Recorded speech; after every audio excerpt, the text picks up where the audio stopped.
Hello दोस्तों, स्वागत है आपके अपने YouTube channel BK physics master में। फिर से हाजिर हूँ एक और बहुत ही इम्पोर्टेंट वीडियो के साथ। आज की इस वीडियो में हम यूपी बोर्ड 2026 में आने वाला रसायन विज्ञान का पेपर सॉल्व करने वाले हैं। आपको बोर्ड परीक्षा में ऐसा ही पेपर देखने को मिलने वाला है और इसमें जो प्रश्न बताए गए हैं उनको जल्दी से सॉल्व कर लीजिएगा, नहीं तो बाद में पछताओगे, क्योंकि इसमें वे प्रश्न रखे हैं जो अभी तक बोर्ड परीक्षा में सबसे ज़्यादा पूछे गए हैं। तो देखो, आपके पास बहुत कम समय बचा है, जितना हो सके उतने पेपरों को सॉल्व कीजिए। पिछले साल के जो आए हुए पेपरों को लगाइए, क्योंकि अब आपको पढ़ना, जितना आपने पढ़ लिया है बस उतना ही आपको इसको रिवीजन कीजिए और ज़्यादा से ज़्यादा पेपरों को लगाइए, जब भी आपकी तैयारी बेहतर हो सकती है। और ज़्यादा से ज़्यादा लिखने की कोशिश करें और पढ़ने की कोशिश करें। तो आइए, ऐसे ही आज इस पेपर में, आज का एक पेपर हम लगाने वाले हैं जिसमें वे प्रश्न रखे हैं जो सबसे ज़्यादा बोर्ड परीक्षा में पूछे जाते हैं। तो वीडियो बहुत ही महत्वपूर्ण है, वीडियो को अंत तक देखिएगा। पसंद आया तो लाइक कीजिएगा, ज़्यादा से ज़्यादा हो सके शेयर कीजिएगा, नहीं हो सब्सक्राइब जरूर कीजिएगा। तो आइए देखते हैं। तो जैसे कि यहाँ पर आपको अनुक्रमांक भरना होगा, नाम भरना होगा, ये सब आपको paper number, paper code number होगा।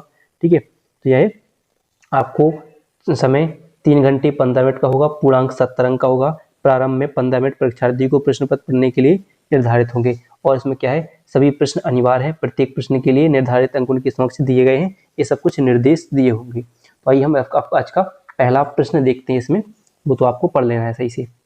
प्रश्न है, निम्न प्रश्न के प्रत्येक खंड में 4 विकल्प दिए गए हैं। सही विकल्प चुनकर उसे अपनी उत्तर पुस्तिका में लिखिए। पहला है कि ब्रैकेट CO4 का क्या करना है, तो यहाँ पर भी क्या लगाना, सॉरी बड़ा ब्रैकेट लगता, मैं कोबाल्ट की ऑक्सीकरण संख्या निकाली। इसमें किसकी, कोबाल्ट की ऑक्सीकरण संख्या निकालनी है। तो कैसे निकाली जाती है ऑक्सीकरण संख्या, आइए समझते हैं। पहले हमें इनकी ऑक्सीकरण संख्या पता होना चाहिए। जैसे कुछ की, जैसे पोटेशियम की ऑक्सीकरण संख्या कितनी होती है, +1 होती है। सबको जोड़ना होता है। कोबाल्ट की निकालनी है तो इसे मानते हैं हम X। फिर कार्बोनिल यानी CO है, इसकी कितनी होती है, 0 होती है। कितनी होती है, 0 होती है। गुणा कितना करना है, 4 करना है। टोटल कितनी हो जाती है, 0 हो जाती है। तो क्या हो जाएगा, 1 + x, इसकी 0 हो जाएगी बराबर 0। एक उस तरफ जाएगा तो x बराबर -1। तो इसका सही आंसर क्या होगा, -1। तो इसके ऑप्शन देख लेते हैं। तो इसका ऑप्शन क्या है, +1, -3, -1, -3। तो इसका सही आंसर क्या हो जाएगा, -1 हो जाएगा। कितना हो जाएगा, -1 हो जाएगा। फिर अगला देखिए क्या है, 10 मोल HCl 100 मिलीलीटर को 10 मोल Na2CO3 में 75 मिलीलीटर के साथ मिलाया गया है। परिणामी विलयन होगा। तो आंसर इसका क्या है, क्षारीय होगा। कैसा है, क्षारीय होगा। ठीक है, क्या होगा आंसर, डायरेक्ट आपको ध्यान रखना, इसका ना क्षारीय होता है। फिर क्या है, इन्यूलिन के जल अपघटन से प्राप्त होता है। तो इसके जल अपघटन से होता है फ्रक्टोज। क्या प्राप्त होता है, फ्रक्टोज प्राप्त होता है। इन्यूलिन के जल अपघटन से क्या प्राप्त होता है, फ्रक्टोज प्राप्त होता है। फिर देखिए अगला है, विद्युत अपघट्य पदार्थ नहीं है। इसमें बताया सोडियम क्लोराइड, ये भी टूट जाएगा। NaCl है, ये 2 भाग में टूट सकता है कि नहीं। यूरिया, फिर देखिए यूरिया, आंसर क्या हो जाएगा इसका, यूरिया। और अमोनियम क्लोराइड, अमोनियम नाइट्रेट, ये भी टूट सकता है। NH4 क्या हो, NH4 ब्रैकेट में हो जाएगा NO3। ठीक है, NH4NO3 अमोनियम नाइट्रेट हो जाता है। तो ये भी 2 भाग में टूट सकता है। ये और नाइट्रिक अम्ल यानी HNO3 भी टूट सकता है। ठीक है, तो H में टूट जाएगा, माइनस में हो जाएगा, जिसमें प्लस माइनस धनायन होंगे। ठीक है, तो ये टूट सकते हैं। तो इनको तो अपना आंसर क्या हो जाएगा, यूरिया। यूरिया विद्युत अपघट्य पदार्थ नहीं है, यानी ये नहीं टूटेगा, तो इसका अपघटन नहीं होगा। फिर क्या है, रोजनमुंड अपचयन द्वारा प्राप्त होता है। तो इसका सही आंसर है एल्डिहाइड। क्या प्राप्त होता है, एल्डिहाइड प्राप्त होता है। क्या होता है, एल्डिहाइड प्राप्त होता है। फिर अगला है Fe है। Fe क्या है, S ब्लॉक का तत्व, P ब्लॉक का तत्व, D ब्लॉक का तत्व, F ब्लॉक का तत्व। तो सही आंसर क्या हो जाएगा, D ब्लॉक का तत्व है। किसका है, D ब्लॉक का तत्व है। बस इतने आपको विकल्प आएंगे। कितने विकल्प हो गए, 6 विकल्प हो जाएंगे। 3 और 3 6 विकल्प हो जाएंगे आपके लिए। अब आता है आपका प्रश्न नंबर 2, जिसमें एक आपका क्या है, न्यूमेरिकल है। क्या है, 5 ग्राम एथेनोइक अम्ल यानी CH3COOH एथेनोइक अम्ल को 150 ग्राम बेंजीन में विलयन की मोललता गणना कीजिए। क्या है, 5 ग्राम एथेनोइक अम्ल को 150 ग्राम बेंजीन में घुलने पर विलयन की क्या है, मोललता की गणना करनी है। क्या करना है? विलयन की मोललता की गणना करनी है। तो आइए देख लेते हैं कैसे करते हैं। तो आपको देखिए, पहले हम इसको एक पेज ले लेते हैं। चलो इसको देखते हैं क्या है, पहले वो देख लेते हैं क्या क्या है। वो दिया है, वो देख लो आप। क्या दिया है? 5 ग्राम एथेनॉइक। तो CH3COOH कितना है? तो कितना है, यानी क्या होगा? विलय हो जाएगा। आपने पढ़ा है एक तो विलय और विलायक। तो जो कम मात्रा में होता है उसे विलय, जो अधिक मात्रा में होता है विलायक। तो जो एथेनॉइक अम्ल क्या है? घुला हुआ है, तो इसे हम विलय कहेंगे। तो मान लीजिए इसे WB मान लीजिए, ठीक है। इसकी मात्रा कितनी है? 5 ग्राम है, 5 ग्राम है।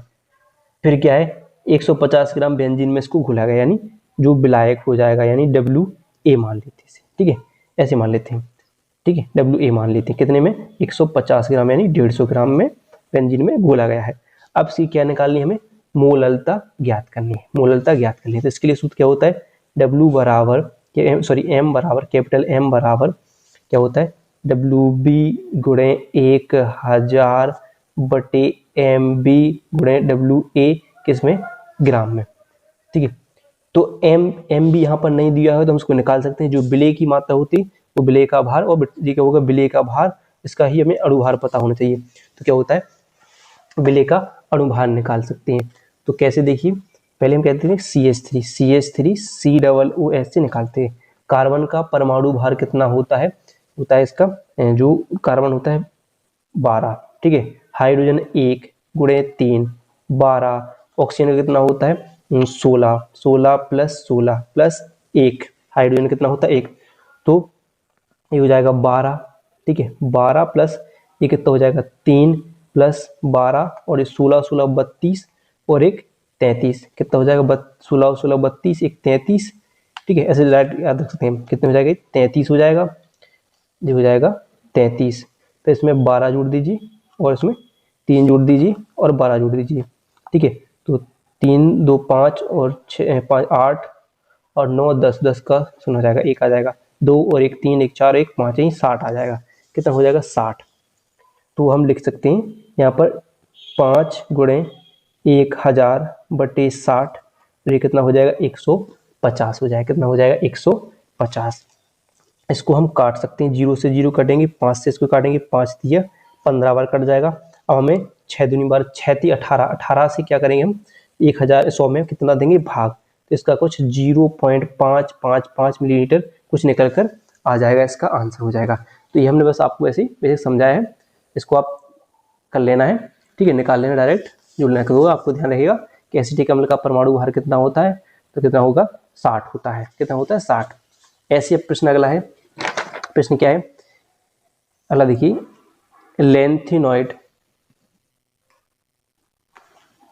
लेंथेनॉइड द्वारा कौन कौन सी ऑक्सीकरण अवस्थाएं प्रदर्शित की जाती हैं? तो अगर बात करें कि लेंथेनॉइड में कौन कौन सी ऑक्सीकरण अवस्था प्रदर्शित की जाती है, तो अगर बात करें लेंथेनॉइड की, तो +3 इसकी सामान्य ऑक्सीकरण अवस्था कितनी होती है? +3 होती है। आप लिख सकते हैं, कैसे लिखेंगे कि इसकी लेंथेनॉइडों की सामान्य ऑक्सीकरण अवस्था +3 होती है, लेकिन ये +4 व +2 ऑक्सीकरण अवस्था भी दर्शाते हैं। तो आप क्या लिखोगे?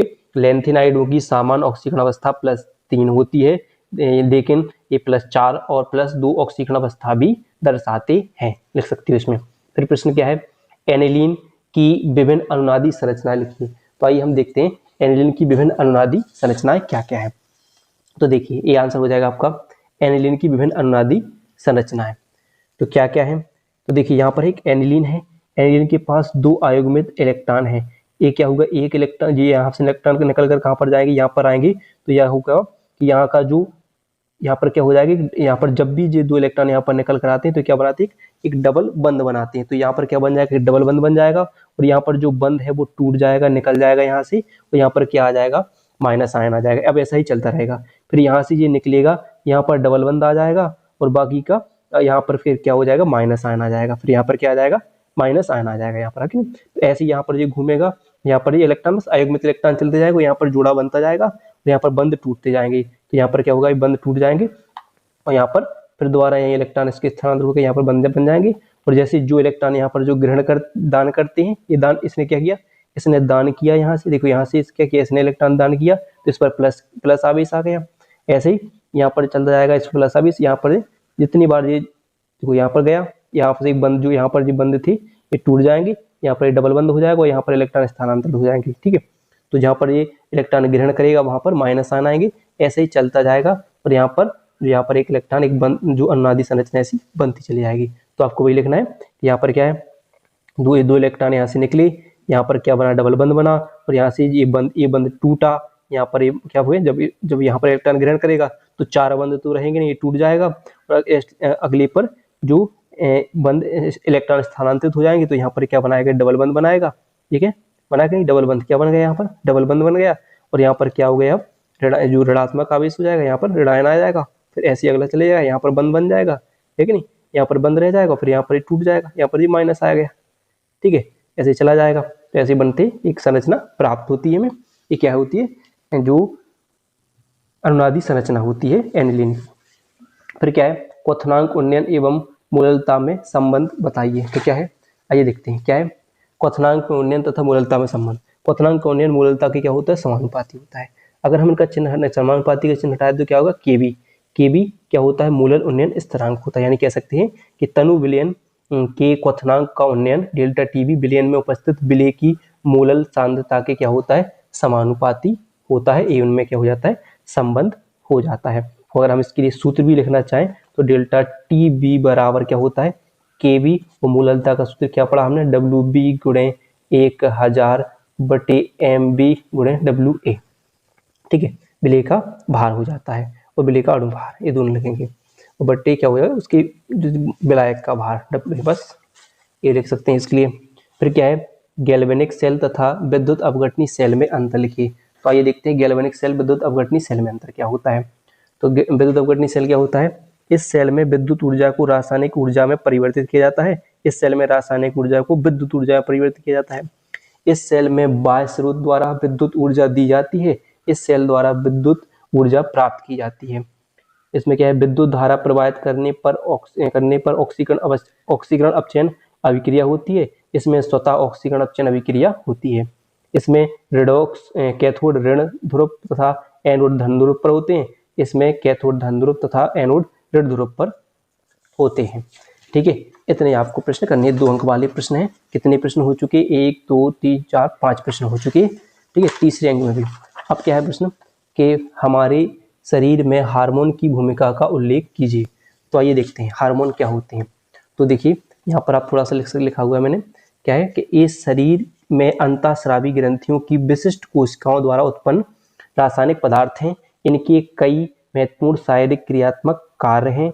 ये जिन कोशिकाओं में बनते हैं वहां से लक्ष्य कोशिकाओं तक रक्त की धारा द्वारा पहुंचते हैं। ये कोशिकाओं के मध्य संदेश वाहक का कार्य करते हैं। कौन कौन से हार्मोन्स हो सकते हैं, तो टेस्टोस्टेरोन, एस्ट्रोजन, प्रोजेस्टेरोन। टेस्टोस्टेरोन का काम क्या होता है, पुरुष जननांगों के कार्य तथा विकास का नियंत्रण करना। एस्ट्रोजन का काम क्या होता है, स्त्री जननांगों के सामान्य कार्य का नियंत्रण करना। और प्रोजेस्टेरोन गर्भावस्था के विकास का नियंत्रण करना। ठीक है, तो ये इसके कार्य हो जाते हैं। और भी होते हैं हार्मोन, इसमें थोड़ा सा लिखना, 2 अंक में जितना लिखना था हमने इसको इतना लिखा है। ठीक है, फिर प्रश्न क्या है, फिनोल क्या है, फिनोल के जो आपको क्या है, फिनोल के महत्वपूर्ण अनुप्रयोग का उल्लेख कीजिए। तो फिनोल की महत्वपूर्ण अनुप्रयोग क्या क्या है, देखिए फिनोलेफ्थलीन विष फिनोल तथा एजोरंजक के निर्माण में, बेकेलाइट बहुलक के निर्माण में, विस्फोटक पदार्थ जैसे पिक्रिक अम्ल के निर्माण में, सैलिसिलिक अम्ल, एस्पिरिन आदि औषधियों के निर्माण में, प्रतिरोधी तथा कीटाणुनाशक के रूप में इसका उपयोग किया जाता है। ठीक है, तो उसके हो जाते हैं अनुप्रयोग। फिर आपको एक और न्यूमेरिकल आ जाएगा इसमें, क्या है, 46 ग्राम एथेनॉल को 54 ग्राम जल में घोला गया। एथेनॉल तथा जल के मूल अंश की गणना कीजिए। तो आइए इसकी हम गणना कर लेते हैं, तो करते हैं, उसको देखते हैं। तो क्या क्या दिया है उसको देखते चलते हैं और करते चलते हैं। ठीक है, हल करते हैं, आप अच्छे तरीके से कर लीजिए। क्या है, 46 ग्राम एथेनॉल यानी C2H5OH कितना है, 46 ग्राम है। ठीक है, क्या है, 46 ग्राम है।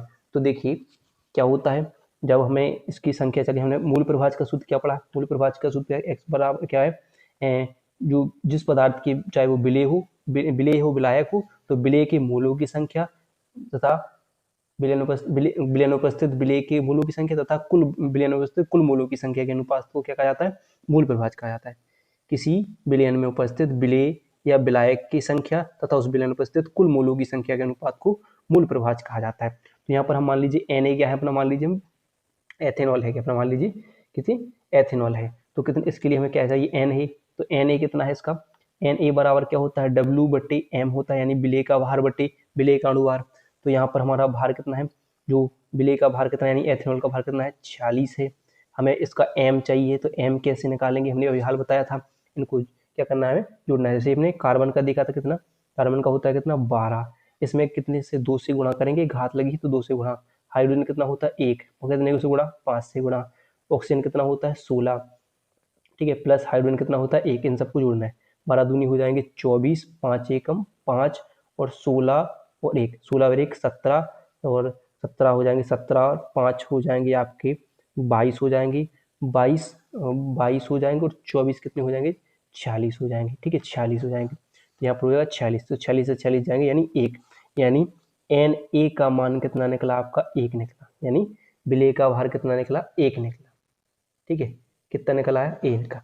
अब ऐसे ही किस में घुला गया है, इसको जल में, यानी C2H5OH में, सॉरी H2O में, किस में H2O में घुला गया, कितना है H2 कितना है 54 ग्राम है, H2 कितना है 54 ग्राम है। तो इसके लिए भी वही N बराबर W/M निकाल लीजिए सबका, पहले इनका अणुभार यानी M अणुभार जो निकाल लेते हैं, मोलों की संख्या निकाल लेते हैं इन सबकी। तो ये हो जाएगा 54, जल का कितना होता है 18, कितना होता है 18, अणुभार कितना होता है H2O, हाइड्रोजन का 1 होता है, गुणा 2 करोगे, प्लस ऑक्सीजन कितना होता है 16, तो 18 × 54 यानी 3 आ जाएगा।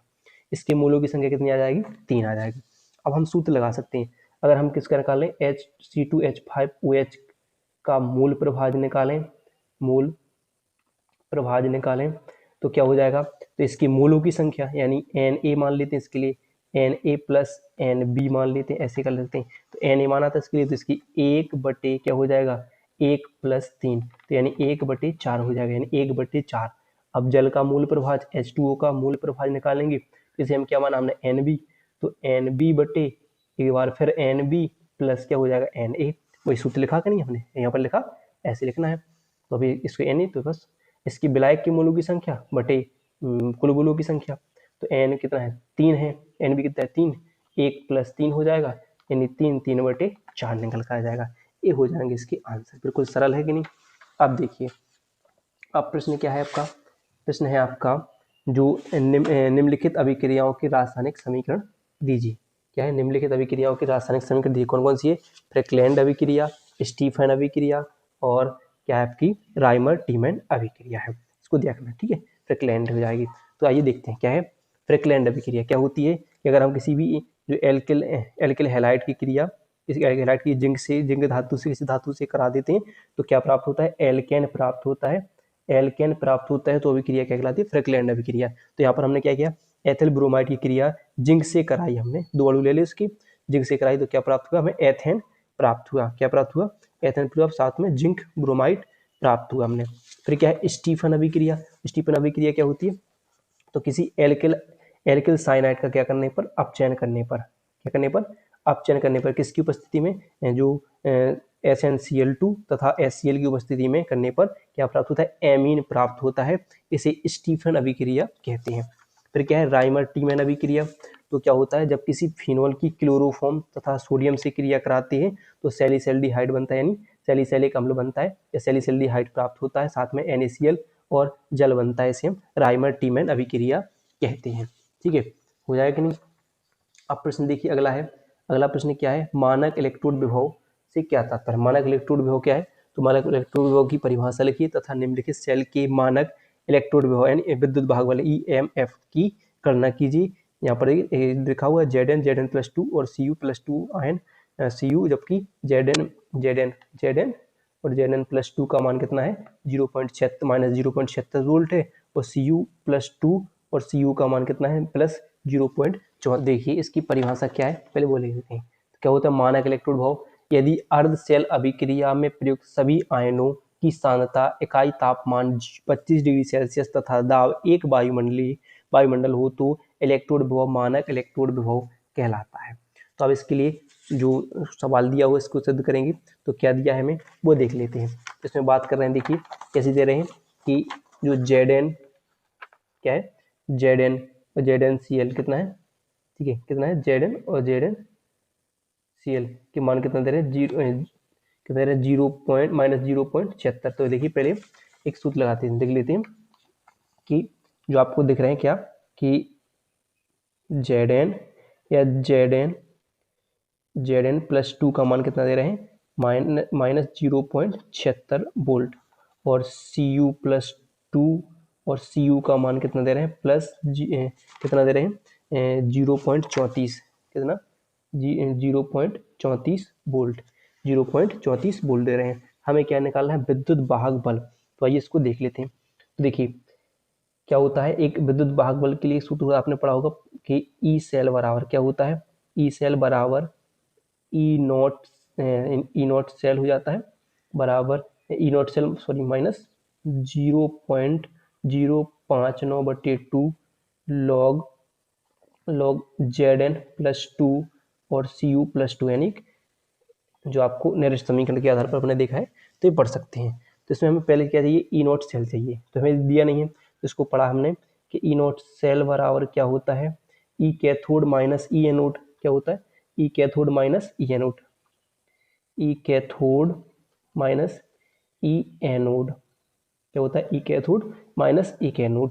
तो एक तो यहाँ पर देखेंगे कि जो Cu है, Cu क्या होगा यहाँ पर, कैथोड होगा, क्योंकि इसको द्वारा इलेक्ट्रॉनों को ग्रहण किया गया है, ठीक है। तो यहाँ पर लिखेंगे कैथोड है, ये एनोड इसको दान किया गया है, Zn क्या करता है, दान करता है, तो ये एनोड होता है, एनोड छड़ पर होता है, एक इस पर होता है कैथोड छड़ पर होता है। तो इसका मान कितना है, Cu, यहाँ पर क्या होगा Cu का मान कितना है 0.34, तो क्या लिखिए 0 माइनस 0.34 सॉरी प्लस 0.34 था, माइनस कितना हो जाएगा, ये माइनस है, माइनस माइनस क्या हो जाएगा, यहाँ पर हो जाएगा प्लस हो जाएगा, ये माइनस पहले से है, ये माइनस लगा है, तो 0.76 हो जाएगा, 0.76 हो जाएगा।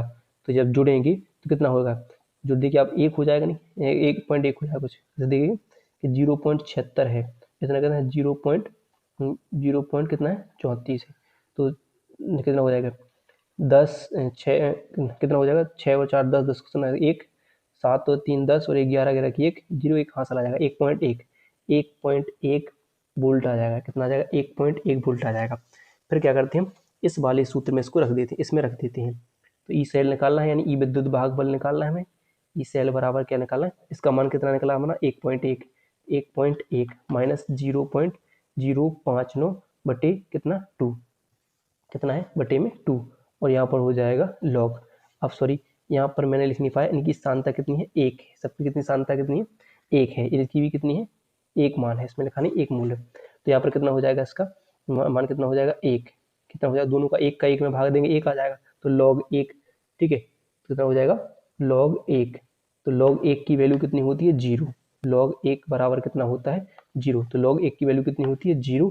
तो हमारा इसमें जब क्या होगा, पूरे का इसमें 1.1 माइनस है, इसमें पूरे में 0 का गुणा होगा, यानी माइनस 0.059/2 में 0 का गुणा होगा, तो ये कितने हो जाएंगे, सब 0 हो जाएंगे, और क्या बचेगा अकेला 1.1। तो ये विद्युत वाहक बल क्या निकल कर आ जाएगा, 1.1 वोल्ट निकल कर आ जाएगा, ठीक है। तो क्योंकि हमने यहाँ पर इसका मान जो Zn है, और Zn की सांता 1 मोल है, कितनी है 1 मोल थी, सवाल में लिखा नहीं है इसमें, ठीक है, 1 मोल बताए गए थे, 1 मोल रखा हमने और आंसर आ जाएगा। अब देखिए अगला प्रश्न है SN2 अभिक्रिया किसे कहते हैं, समझाइए। प्रश्न नंबर 3 है, तो पूरी अभिक्रियाओं को मैं पूरे प्रश्न को अच्छे तरीके से हल कर रहे हैं और देखना है। SN2 अभिक्रिया क्या होती है, आइए देखते हैं क्या होती है। इसे हम क्या बोलते हैं, द्विअणक नाभिक रागी प्रतिस्थापन अभिक्रिया भी कहते हैं। अगर मान लो SN2 नहीं बोले, अगर आपसे बोल लिया जाए कि द्विअणक नाभिक रागी प्रतिस्थापन अभिक्रिया क्या है, तो आप क्या लिखोगे कि हेलो एल्केन में SN2 अभिक्रिया एक पद में होती है। ऐसी अभिक्रियाएं एक संक्रमण अवस्था से होकर होती हैं, जिसमें दोनों अभिकारक परस्पर आंशिक रूप से आबंधित रहते हैं। जब आने वाला नाभिक रागी एल्केन हैलाइड अणु के पास आता है, तब हाइड्रोजन बंध यानी हाइड्रोकार्बन बंध टूटना प्रारंभ हो जाता है तथा नया क्या हो COH बंध एल्कोहल बंध आबंध निर्मित होना प्रारंभ हो जाता है। ये दोनों प्रक्रम साथ साथ होते हैं तथा कोई मध्यवर्ती निर्मित नहीं होता, यानी होते हैं। जैसे यहाँ पर देखा कि यहाँ पर क्या है, एक OH है, यहाँ पर क्या है एक CCl है, इनके पास ये बंध है, ये आकर इसके साथ जुड़ेगा और ये बंध टूटेगा, ये क्या हो ये CH है, CH2Cl है, क्या है CH ऐसे लिखा है CH2Cl है। तो ये हाइड्रोजन बंध क्या करना होगी, टूटने, ये बंध क्या हुई, ये टूटने, संक्रमण अवस्था कहते हैं, ये टूट रहे हैं, ये टूटेंगे और ये OH बंध इनके साथ जुड़ना चालू हो जाएगा। देखो ये OH आया, इनसे जुड़ेगा, ये टूट कर अलग हो जाएंगे और ये कुछ H यहाँ पर निकल चलेंगे। देखो यहाँ पर होगा कि जो OH जुड़ गया, यहाँ पर Cl ये निकल गया, ये बंध टूट के निकल गया और बाकी की यहाँ पर क्या बन गया आपका CH3OH बन गया। क्या बना, CH3OH और Cl क्या हो गया, निकल गया। तो और इसकी मध्यवर्ती कोई नहीं होता, ये बस बनते हैं, वो जुड़ जाते हैं। तो उसमें वही बताया गया है पूरी अभिक्रिया में, इसको अच्छे से देख लेना है, पढ़ लेना है। फिर क्या है, हेनरी का नियम क्या है, इसके दो अनुप्रयोग लिखिए। इसके दो अनुप्रयोग देखिए, हेनरी का नियम क्या होता है, स्थिर ताप पर किसी गैस का स्थिर ताप पर किसी गैस का वाष्प अवस्था में आंशिक दाब उस विलयन के गैस के मूल अंश के समानुपाती होता है। यहाँ पर देखिए, जो वाष्प दाब यानी P मूल अंश या मूल प्रभाज के समानुपाती होता है। समानुपाती का चिन्ह हटाएं, KH आएगा। यहाँ पर KH क्या होगा, हेनरी स्थिरांक होगा, हेनरी स्थिरांक है, हेनरी स्थिरांक है। इसके अनुप्रयोग क्या होंगे, शीतल पेय पदार्थों में, समुद्र द्वारा गोताखोर, सही दो बार लिखा गया, गोताखोर द्वारा, और ये फेफड़ों की क्रियाविधि में, और पर्वतारोही में, क्या होगा, पहाड़ मतलब ऐसे में, पर्वतारोहियों में हो जाता है। इसका उपयोग ध्यान रखना है, ठीक है। फिर देखिए अगला है, अब ये प्रश्न देखिए, इसको मैं छोड़ रहा हूँ, इसको आपको करना है, नहीं आप अगली वीडियो में करा दूंगा या मैं वीडियो में लिंक दे दूंगा। पहले मैं इसको करा चुका हूँ, एक लॉन्ग क्वेश्चन बनेगा। ये क्या है, प्रथम कोटि की अभिक्रिया के लिए वेग स्थिरांक का व्यंजक का निर्धारण करना, यानी K बराबर 2.303/T log A/A minus x को आपको निकालना है। ये बहुत ही इम्पोर्टेंट प्रश्न है जो लॉन्ग में बन सकता है। अब आइए हम कुछ और जानते हैं। फिर क्या है, निम्नलिखित की IUPAC नाम लिखिए। तो आइए इसके हम IUPAC नाम आपको दिखा देते हैं। तो IUPAC नाम कैसे बनाओगे आप, आइए देखते हैं कैसे बनाओगे। यहाँ पर देख सकते हैं क्या है, CONH3 5Cl क्या होगा। सबसे पहले हम किसका नाम बनाते हैं, आपको उपसे संयोजन संख्या का नाम बना। उपसे संयोजन संख्या कितनी है, 5। तो 5 से क्या बनता है, पेंटा, क्या होगा, पेंटा। NH3 क्या होता है, एमीन, पेंटा एमीन। फिर क्या होता है, CO होते हैं कोबाल्ट, क्या होती है, सॉरी, पेंटा एमीन के बाद क्या होगा, अब मोनो, ये क्या होगा, क्लोरो क्या होगा। इसको पहले हम जितने भी लिगेंड हैं, लिगेंडो का नाम पहले बनाया जाता है, पहले उपसे संयोजन संख्या फिर लिगेंडो का नाम। तो पेंटा एमीन हो गया, फिर क्लोरो, क्या लोगे, क्लोरो एक है तो मोनो भी लगा सकते हैं आप, पेंटा एमीन क्लोरो।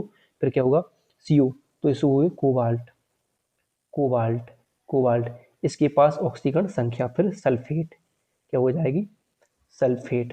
अब इसकी ऑक्सीकरण संख्या अगर हमें निकालनी है तो कैसे निकालेंगे, यहाँ पर ऑक्सीडेशन नंबर बनना है, तो CO की निकालनी होती है, और केंद्रीय धातु परमाणु होती है। NH3 की क्या होती है, 0, इसमें हो जाएगा 0, और 5 से इसमें क्या होगा, गुणा होगा। Cl की कितनी होती है, -1 प्लस SO4 की होती है -2। तो x प्लस क्या हो जाएगी, x ये क्या होगी, माइनस, क्योंकि -2 -3 हो जाएंगी, उस तरह जाएंगे तो 3 हो जाएंगे प्लस के। तो यहाँ पर हम रोमन में 3 भर देंगे, तो penta amine chloro cobalt third sulphate हो जाएगा, ठीक है, ऐसा हो जाएगा। यहाँ पर अब देखिए, यहाँ पर क्या है आपका, इसके बनाएंगे हम, तो सबसे पहले किसका नाम बनाते हैं, धनायन का। अगर धनायन आ जाए तो इसका बनाएगा पोटेशियम, फिर होगा, फिर आता है उपसे संयोजन संख्या का नाम, हेक्सा 6 है तो हेक्सा। CN से साइनो। अब देखिए फेरेट क्या हो जाए, 8 रह जाता है, फेरेट हो जाता है, क्या हो जाएगा, फेरेट। और इसके पास ऑक्सीकरण संख्या कैसे भरेगी, पोटेशियम की कितनी होती है, 1, उसके पास कितने हैं, 3 हैं, प्लस करेंगे, Fe की निकालनी है, x मानेंगे, Cn की होती है -1, और गुणा कितने से करेंगे, 6 से बराबर 0। तो यहाँ पर हो जाएगी 6 का 6 में एक गुणा होगा, 6 होगी, 6 में से कितने जाएंगे, 3 जाएंगे, तो 3 बचेंगी, तो यहाँ पर भी 3 भर देंगे, बस ऑक्सीकरण संख्या हो जाएगी यहाँ पर। अब देखिए अगला क्या है, इसको देख लेते हैं, क्या होता है जब मेथिल ब्रोमाइड की अभिक्रिया किससे कराते हैं, KCN से कराते हैं। तो आइए इसको देख लेते हैं, क्या कहना है कि मेथिल ब्रोमाइड से, तो क्या होगा, मेथिल ब्रोमाइड क्या हो जाएगा आपका, ऐसे लिख सकते हैं, यहाँ पर लिख दिए सबसे CH3 Br की क्रिया, मेथिल ब्रोमाइड की क्रिया किससे करानी है, KCN से। तो क्या करेंगे हम, मेथिल ब्रोमाइड की अभिक्रिया KCN से कराते हैं। तो क्या बन जाएगा आपका, देखिए जो CH3 क्या करेगा, इसको ले लेगा, ये दोनों बस विस्थापन अदला बदली करते हैं, क्या हो जाएगा, अदला बदली कर लेंगे। CH3 मेथिल साइनाइड बन जाएगा, यानी क्या हुआ, CH3CN हो जाएगा, और K किसको ले जाएगा, Br को, तो KBr बन जाएगा। बस क्या होगा, जो आपका मेथिल साइनाइड बन जाएगा और साथ में पोटेशियम ब्रोमाइड होगा। फिर क्या है अगली, एथिल ब्रोमाइड सिल्वर एसीटेट से अभिक्रिया करता है। किससे, एथिल ब्रोमाइड सिल्वर एसीटेट से क्रिया करता है। तो आइए देखते हैं, इसको भी आप लिख सकते हो कैसे, कि याद करते हैं, ठीक है। एथिल ब्रोमाइड यानी C2H5Br की क्रिया किससे, सिल्वर एसीटेट से, यानी CH3COOAG सिल्वर एसीटेट से क्रिया कराते हैं। तो आप क्या करेगा कि जो Ag, इसको आप तोड़ लीजिए, एक प्लस में एक माइनस में, एक प्लस में एक माइनस में तोड़ लीजिए, क्या करेगा एसिड, यानी जो हुए एसिड में क्या होगा, जो होगा CH3COO है, इसमें क्या जुड़ जाएगा C2H5, तो ये बनाएगा एथिल एसीटेट। क्या बनाएगा, एथिल एसीटेट। और आपका जो बचा क्या, AgBr होगा, क्या हो जाएगा, Ag किसके साथ जुड़ जाएगा, Br के साथ, तो ये प्लस होता है, ये माइनस, सॉरी प्लस ये माइनस, तो ये Ag किसके साथ चला जाएगा, Br के पास, तो सिल्वर ब्रोमाइड बना लेगा, बस हो जाएगी। ऐसे ही अगला देखिए, सॉरी मैंने यहाँ पर गलत लिखी है, यहाँ पर लिखना था, ठीक है, यहाँ पर लिखना था, वो गलत हो गया, अब इसको यहाँ पर लिखेंगे।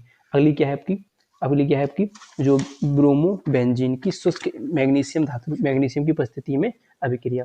तो आपको, ठीक है, चलिए इसको देख लेते हैं, कहते हैं ब्रोमो बेंजीन की, तो C6H5Br किसकी, शुष्क ईथर की उपस्थिति में मैग्नीशियम, यानी Mg से ईथर की उपस्थिति में क्रिया करते हैं, ईथर की उपस्थिति में क्रिया करते हैं। तो कुछ नहीं, आप बस ये आप इसके साथ जुड़ जाना है, यानी C6H5MgBr बनेगा, यानी ये बन जाएगा आपका फेनल, C6H5 बोलते हैं फेनल, ये हो जाएगा मैग्नीशियम Br हो जाएगा ब्रोमाइड बन जाएगा, बस तो हो जाएगा। फिर एक और कैल्शियम कि एथिल ब्रोमाइड सोडियम एथॉक्साइड से, किससे, जो सोडियम एथॉक्साइड से क्रिया करते हैं। तो कर सकते हैं, ये जो जो कितना C2H5Br एथिल ब्रोमाइड की सोडियम एथॉक्साइड से, यानी NaOC2H5 सोडियम एथॉक्साइड से क्रिया करता है। तो क्या बनाता है, जो डाईएथिल ईथर बनाता है, यानी C2H5O बना लेगा, साथ में क्या बनाएगा आपका सोडियम ब्रोमाइड, यानी NaBr बना लेता है, ये बन जाएगा आपका, ठीक है। तो समझ में आया कि नहीं, चलिए तो हम अगला और देखते हैं।